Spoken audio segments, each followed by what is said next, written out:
Lettera d'amore di Goethe a Charlotte von Stein. Le mie lettere ti avranno detto quanto mi sento solo. Non mangio a corte, vedo poca gente, me ne vado a passeggiare solo e in ogni bel punto desidero di essere con te. Non posso fare a meno di amarti, anche più di quello che dovrei, e tanto più felice sarò quando ti rivedrò. Ti sento sempre più vicina a me. La tua presenza non mi lascia mai. In te ho trovato la misura per tutte le donne, anzi, per tutti gli esseri umani. Attraverso il tuo amore, la misura per la sorte di ognuno.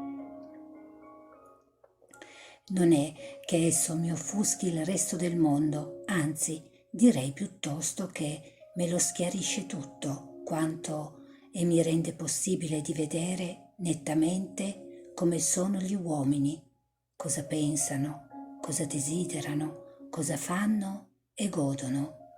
A ognuno concedo il suo e dentro di me mi rallegro del fatto di possedere io un tesoro così indistruttibile.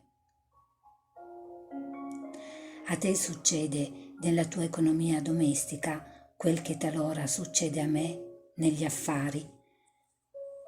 Non si vedono le cose solo perché non ci si vuole fermare sopra gli occhi e solo quando le circostanze appaiono chiare anche le cose assumono un interesse, poiché l'uomo si compiace sempre di agire direttamente e se è ben animato ama mettere in ordine, disporre ogni cosa, aumentare il silenzioso dominio della giustizia.